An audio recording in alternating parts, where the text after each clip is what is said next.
বাংলাদেশ বিমান বাহিনীর অন্তত ৪৪টি প্রশিক্ষণ বিমান ও হেলিকপ্টার এখন পর্যন্ত বিধ্বস্ত হয়েছে, যেখানে প্রায় ২৫ জন পাইলট সহ অর্ধ শতাধিক মানুষ প্রাণও হারিয়েছেন। সেনাবাহিনীর বিভিন্ন সূত্র এবং গণমাধ্যমের তথ্য বলছে, বিমান বাহিনীর বেশিরভাগ দুর্ঘটনায় PT-6, Yak-130, Il-39 এবং FT-7 মতো বিমানের ক্ষেত্রেই হয়েছে। মাইলস্টোন স্কুল অ্যান্ড কলেজে বাংলাদেশ বিমান বাহিনীর প্রশিক্ষণ যুদ্ধবিমান বিধ্বস্তে স্তব্ধ গোটা দেশ। তবে এবারই প্রথম এমন কিছু ঘটেনি বাংলাদেশে। এর আগেও অসংখ্যবার বাংলাদেশ বিমান বাহিনীর বিমান বিধ্বস্তের ঘটনা ঘটেছে।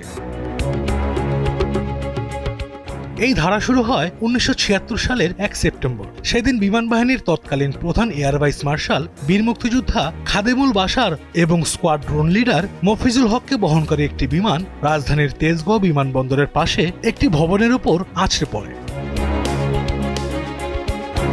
১৯৯৩ সালে FT-5 যুদ্ধবিমান বিধ্বস্তে ফ্লাইট লেফটেন্যান্ট কুদ্দুস প্রাণ হারান। ১৯৯৬ সালে দুটি PT-6 প্রশিক্ষণ বিমানের সংঘর্ষে ৩ পাইলট নিহত হয়। একই বছর একটি MiG-20 যুদ্ধবিমান দুর্ঘটনার কবলে পড়ে। তবে বিমান বাহিনীর জন্য সবচেয়ে কঠিন সময় বলা হয় ১৯৯৮ থেকে ২০০৩ সালের সময়টিকে, কারণ এই ৫ বছরে ৯টি দুর্ঘটনা ঘটে। প্রশিক্ষণ বিমান ও হেলিকপ্টার বিধ্বস্তে প্রাণ হারান ৫ পাইলট সহ ৯ জন। ২০০৫ সালের ৭ জুন একটি F-7 প্রশিক্ষণ বিমান উত্তরার একটি আবাসিক ভবনে বিধ্বস্ত হয়। এতে পাইলট প্রাণে বেঁচে গেলেও একজন গৃহবধূ প্রাণ হারান।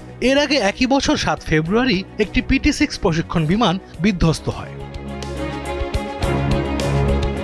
২০০৬ ও ২০০৭ সালে দুটি PT-6 প্রশিক্ষণ বিমান বিধ্বস্ত হয়ে ২ পাইলট নিহত হয়। ২০০৮-এ টাঙ্গাইলে F-7MB যুদ্ধবিমান ও কুমিল্লায় একটি প্রশিক্ষণ বিমান দুর্ঘটনার কবলে পড়ে।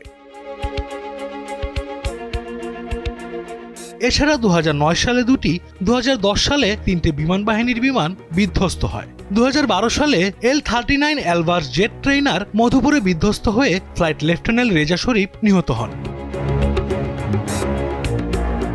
২০১৩ সাল থেকে ২০১৫ সাল পর্যন্ত মোট ৮টি দুর্ঘটনা ঘটে বিমান বাহিনীর বিভিন্ন মডেলের বিমানের সাথে। প্রাণ হারান বেশ কয়েকজন। ২০১৭ সালে ২ দুর্ঘটনায় মোট ৩টি Yak-130 বিমান বিধ্বস্ত হয়। এছাড়া ২০১৮ সালে ৫টি প্রশিক্ষণ বিমান দুর্ঘটনার সাক্ষী হয় দেশ।